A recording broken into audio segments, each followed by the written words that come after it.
Wow, Donald Trump and Elon Musk just held an interview on X. It was about 42 minutes delayed after Elon Musk suggested that there was a distributed denial of service attack, burying basically all of their available bandwidth and preventing the stream from actually starting.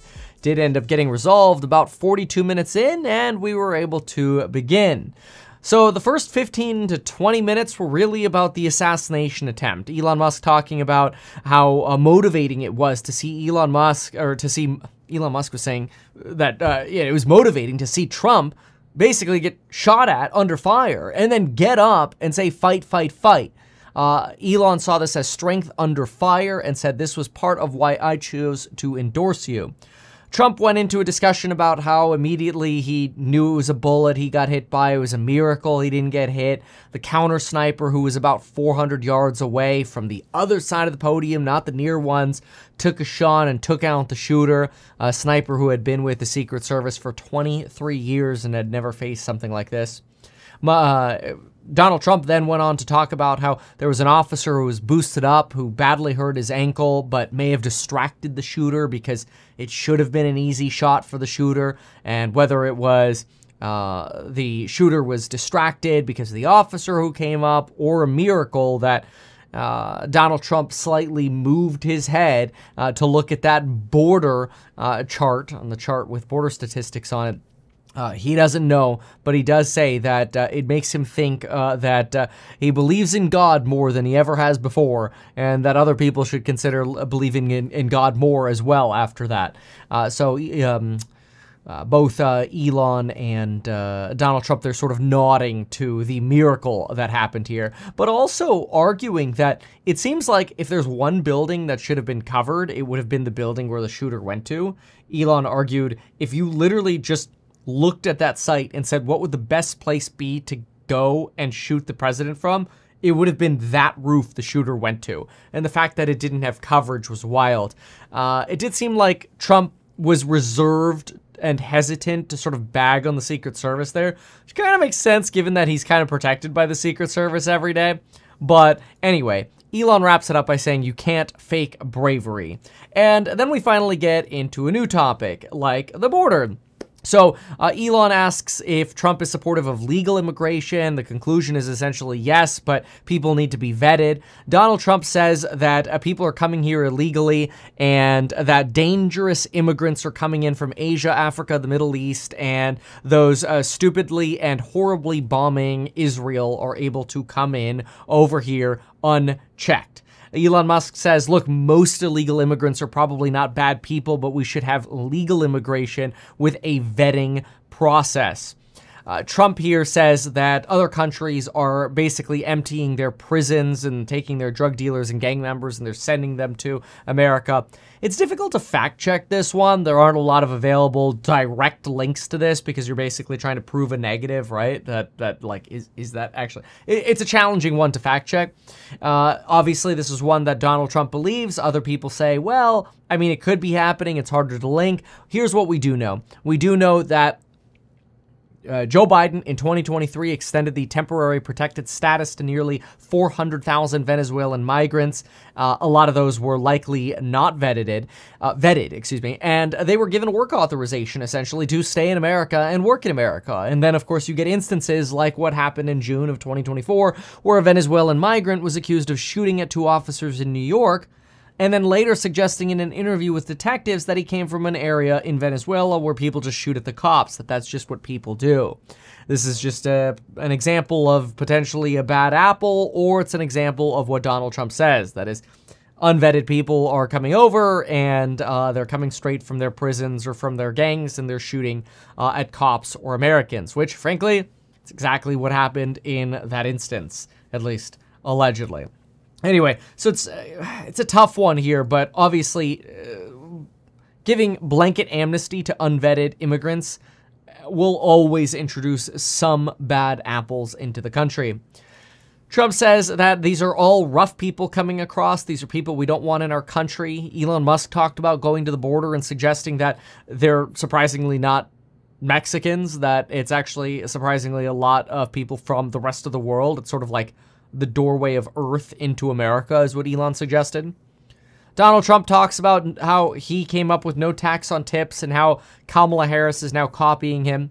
Trump talked about 88,000 IRS agents the Biden administration wanted to hire and get funding for, and suggests that many of them were assigned to go after you. It's worth noting here that Treasury Secretary Janet Yellen did sign a directive suggesting that those IRS agents should direct their efforts at those making over $400,000 a year, but it's unclear what the effect of that Treasury directive actually would have and how many of those 88,000 IRS agents do go for people making less than $400,000 per year. That's unclear right now. Donald Trump goes on to say, if the other administration gets in that let 20 million illegal immigrants in, you'll have 40 to 60 million people coming in from all over the world. Elon Musk says, yeah, if they get in, you'll have 4 more years of open borders. I'm not sure we'll have a country anymore. Now, Donald Trump's suggestion that Biden let in 20 million migrants is a little difficult to quantify, given that, at least as of 2020, the centrist organization, the Migrant Policy Institute, counted 11 million migrants in America as of 2022. Now, that number could have grown in 2023 and 2024, but that number's been growing for well over a decade, and it's at about 11 million per their estimate. So, I mean, I'm not sure that you can fully blame Biden for all of those 11 million, or even 20 if you round up from 11 to 20. And I don't know if you could really put a fact on, oh, we'll have 40 to 60 million more coming in, especially now that Biden did limit the asylum seeking available at the border. Now, an irony here that Donald Trump should really triple down on, which he just doesn't, is that the Biden administration literally used an executive order that Donald Trump used to seal up the border, to limit asylum seekers at the border. Now, the Biden administration put a little bit of like a lever on it, like, all right, if we get below 1,500 crossings, we'll open it up again or whatever. And this is really just to get past courts and get over some challenges that Trump had. But I mean, this is a great argument for Donald Trump to brag about, but he doesn't. Donald Trump should be bragging, going, Biden is literally using my policy that I used for the border. Like, it is the greatest endorsement Trump could possibly argue, and he doesn't argue it. So I'm surprised. I'm not sure if maybe his advisors just haven't made that connection, but it's been very clearly studied by The Economist and Barron's and other companies. So, you know, I'm surprised by it, but whatever. Donald Trump says, I beat Biden. Now, though, we have Kamala. This is a coup. Under me, we had no Afghanistan, no Ukraine, no inflation. All right, a few things to break out down here. Great argument from Trump that I like it best when he phrases the hope, right? When he takes a hope POV and he says, look, you had wars under Bush, Biden, and Obama. You had no new wars under Trump. If he could just make a very clear promise and go, no new wars under Trump again going forward, I think that would actually really resonate with a lot of people. I think that's a really big Donald Trump strength, and he didn't hit on that either in this interview or discussion or whatever. Like, these are two very strong arguments that Trump has, and he just doesn't hit on them, so I'm surprised by that. Instead, he says, inflation was caused by oil. Okay, no. I see what he's trying to do. He's trying to bag on Biden for shutting down the Keystone XL pipeline, you know, that extension line from Canada. But wait a minute. Inflation was caused by much more than this. It was caused by excessive money printing and you know, all of a sudden everybody's sitting at home ordering stuff from Amazon, supply chains not being stable enough to support this. And so sure enough, prices go up because people have more money and more of an ability to pay and more of a willingness to pay because they're bored.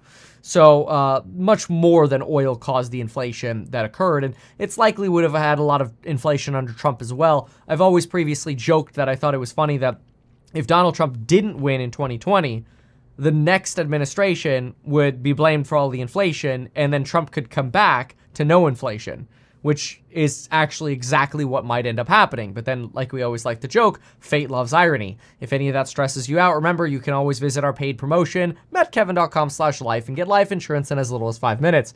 Again, go to metkevin.com/life to get life insurance in as little as 5 minutes. Anyway, so Donald Trump says it's important to have someone in the Oval Office that evil dictators are afraid of. Donald Trump said he had a good relationship with Putin, and that Putin said to Donald Trump, if you're my friend, I'd hate to see you as my enemy. Donald Trump says, I don't want to do anything bad to Iran. I didn't want to do anything bad to them, but Iran was broke under me because I took away their oil funding from countries like China. This, by the way, is true. In 2019, Donald Trump and the Trump administration removed oil waivers so that, China was not, or other countries were not able to buy oil from Iran. A lot of these have been loosened under the Biden administration as the Biden administration sought to normalize relations with Iran. Unfortunately, now it's quite possible that Iran is going to launch a substantial strike against Israel, worse than what we saw in April. Not great. Donald Trump says, look, I was just straight with people. I said, hey, Rocket Man, referring to Kim Jong-un. Hey, Rocket Man, I have a red button. I know you have a red button too, but mine works. And it's much bigger than yours. So, obviously, a reference to who has bigger nuclear weapons here. Yeah. So, okay. Where's my button? Where's Big Pee-Pee? I only Nice Pee-Pee. All right, I got that one. I guess that'll work. I need one that's big. Oh, here it is. Found it. Press the button, Big Kevin. Pee-Pee. Yeah. Donald Trump goes on to say you can't let Russia and China align. Now you have an axis. This is true. You've got some big partnerships between Russia, China, North Korea, and Iran. Not ideal. That's exactly why you could get into a World War III style scenario, which Donald Trump argues as well. He says the biggest threat to America is not actually global warming, it's nuclear warming. To this, Elon Musk agrees and suggests that people underestimate World War III, that people have forgotten how many nuclear missiles exist and are pointed at America.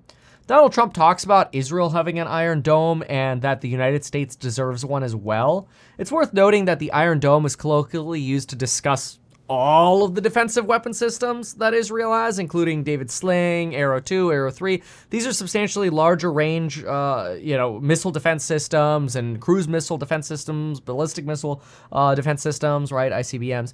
And they can actually intercept missiles intraspace. And so Donald Trump is likely referring to the longer range weapon systems, unless, of course, Mexico and Canada start using shorter range rockets on us. But anyway, Donald Trump questions, like, why don't we have a system like this? Again, I don't think he's referring to the short-range system. I think he's more referring to the larger-range system. But anyway, Donald Trump says people care about the border, but food prices matter as well. Do you think Biden or Harris could do this interview? Kamala Harris only does friendly interviews, says Trump. Keep in mind, at this time, Kamala Harris also sent out an interview, a donation email requesting that people donate to the Harris campaign, suggesting that Elon Musk is a lackey for MAGA and that the richest man in the world is being a lackey for Trump. Anyway, then they had a little bit of debate about how interest payments today exceed our defense spending. Donald Trump says, hey, well, you make a great product at Tesla. Trump says we need a lot of new electricity thanks to AI, possibly double that the U.S. uses. It's unclear here if Donald Trump was referring to double the total energy output of the United States or just AI, but the actual fact check here is that electricity used by data centers is expected to double by 2030, not the entire country, and that is per the Electric Power Research Institute. Elon Musk says, I'd love to help on some form of commission on government spending, happy to help cut. Donald Trump says, you are the greatest cutter I know. People go on strike and you say bye. Donald Trump refers to Javier Milei of Argentina, how he ran on MAGA, make Argentina great again, and he took it to the extreme, and I hear it's doing really well, says Donald Trump. Donald Trump says he really cut. Donald Trump then talks about how he wants to close the Department of Education and move education to the states. He refers to Gavin Newsom and says he does a terrible job and that with some supervision from the federal government, states on their own could do a better job. Trump says that the U.S. spends more per pupil than anyone else. This is close to true. Norway does beat us at about $18,000 per year. U.S. at about $15.5 per year, followed by Iceland, Belgium, Australia, Sweden, Germany. So we're definitely up there, like the 1 or 2 spot on spending per pupil, per child, per year. Donald Trump says some states will still suck, though, and they would need some monitoring. It's worth noting that Massachusetts is actually number 1 in K-12 school, Utah 6, Florida 10, Texas 28, California 37. Donald Trump says we got to get prices down. Reminder, PPI comes out tomorrow, the Producer Price Index and Consumer Price Index on Wednesday. I'll be live on those at the Meet Kevin Market Live channel. It's a different channel than this, but it's where we do every single morning when the market is open, a market opening live stream. You're welcome to join us there. Donald Trump says more people died from COVID under Biden than me. This is a little blurry. Obviously, there was no vaccine under Donald Trump, and you had about 500,000 deaths by February of 2021 per Pew Research. By Feb of 22, so about a year later, versus the 10 months that Trump had to deal with COVID, there were roughly another 500,000 deaths. And that's thanks to the Delta variant and Omicron pushes, but there was a vaccine approved during that time. I don't know how useful this is, though, because you've got different variants, and then you got vaccines, and it's sort of a mess, and the vaccines had efficacy issues. It was all a mess. But anyway, then there was this larger debate about, you could kind of tell some tension existed where Elon Musk was talking about we have to be careful about using fossil fuels too much because they're a finite resource, and eventually you'll pump too much carbon dioxide into the air and make it uncomfortable for people to live. But we do need to stop farmers from being basically attacked for carbon emissions. This refers to like methane emissions as well from cows and otherwise. Both of them agreed on that. But what Musk is really talking about here is carbon dioxide concentration levels in the air. Right now, we're expecting carbon dioxide concentration levels in the air to be about 421 parts per million. And Elon says we start having problems when we double that roughly and get to about 1,000 parts per million, because that level of carbon dioxide concentration could lead to headaches, drowsiness. These are like industrial concentration levels. It's not good, and we should stay away from that. Then you've got Elon Musk talking about how he's a big fan of solar. Donald Trump says that I'm waiting for you to come up with solar on the roof of cars. Let's be clear here. Solar is nowhere near efficient enough to be on the roof of cars. Toyota's Prius did it just to get the AC pre-cooling, not even fully cooling. But solar panels are like 21% efficient. It's miserable how inefficient they are. One day they'll get a lot more efficient, but you couldn't fit as many panels on the roof of a car to actually power it that you'd really need. Don't get me wrong, I put solar panels on the roof of a little trailer I've had before, and it was great for charging up a little 12-volt battery so I could charge little drills that I had back there back when I was working as a real estate broker, and you know, I do little handy repairs for my customers with the little trailer. But beyond that, you know, it's pretty weak power that you're getting unless you have a lot of space to put a lot out. Anyway, they didn't really talk much more about this. Then Musk brings up nuclear, to which Trump thinks he's bringing up nuclear bombs again, but he's actually talking about nuclear energy. And Trump talks about how nuclear energy is just a branding problem, how you can't occupy land again for 2,000 years. He's referring to like Fukushima and Chernobyl. This is where Musk says that's not true. You can actually look up, there are some reports that suggest Chernobyl is actually safe to farm again. And Elon Musk says he went to Fukushima and ate locally grown fruit on TV. Trump jokes here and says, well, you know, I hear you haven't been feeling so well lately. They kind of like left that one on like, let's agree to disagree. And they sort of moved on there to talk about how we don't have a president right now bagging on Biden, that Kamala Harris has destroyed San Francisco and California. Nothing better than California for sun and water. And she destroyed it. This is true. California's weather is amazing. The sun's great, very sunny.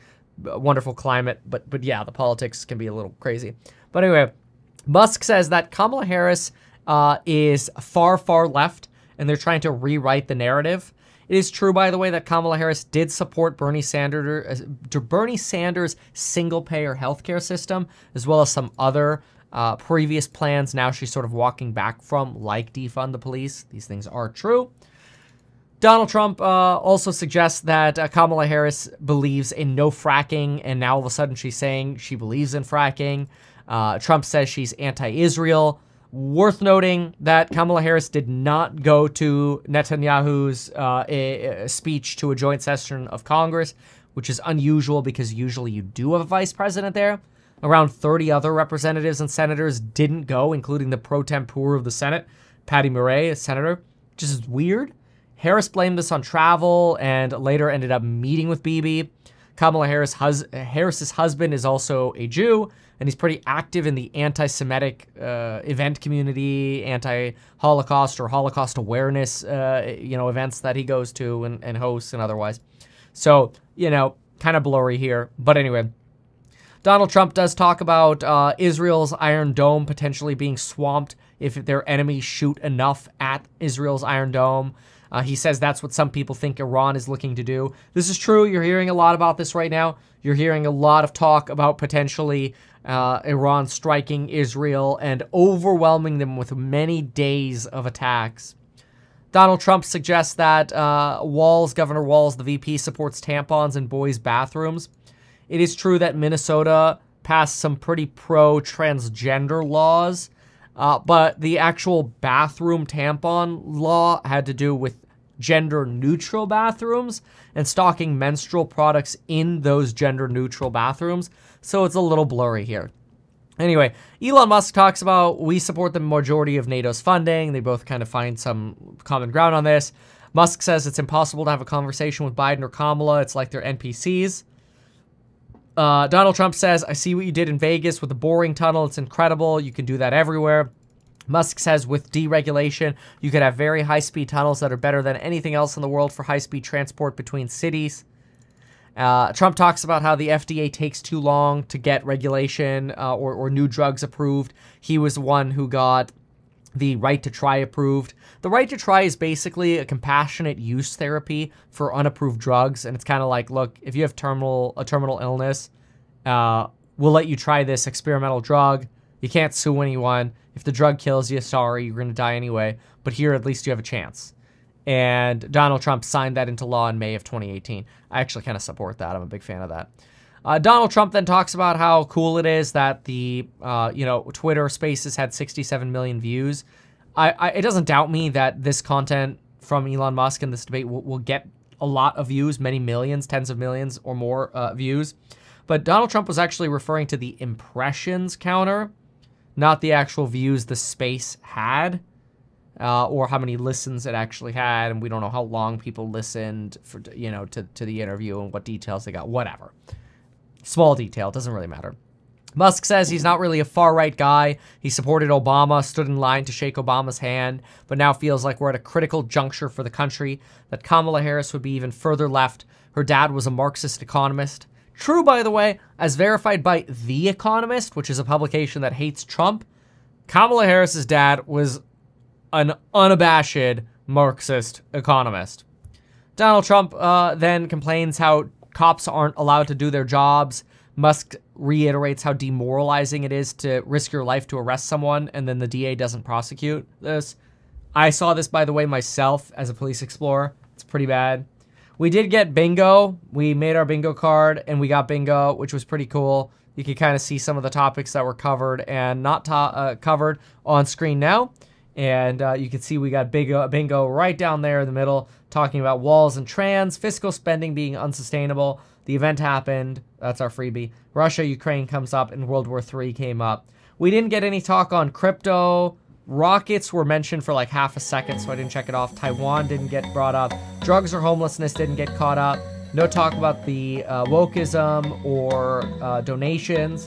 No talk on Cybertruck, family tax credit. Copy Kamala barely came up with she copied me on the no tax on tips, so maybe we can check that off. And the woke mind virus didn't really come up. There you have it. So if you like my sort of summaries, make sure to subscribe to the channel. Really appreciate y'all. Goodbye and good luck. Why not advertise these things that you told us here? I feel like nobody else knows about this. We'll try a little advertising and see how it goes. Congratulations, man. You have done so much. People love you. People look up to you. Kevin Paffrath there, financial analyst and YouTuber. Meet Kevin. Always great to get your take.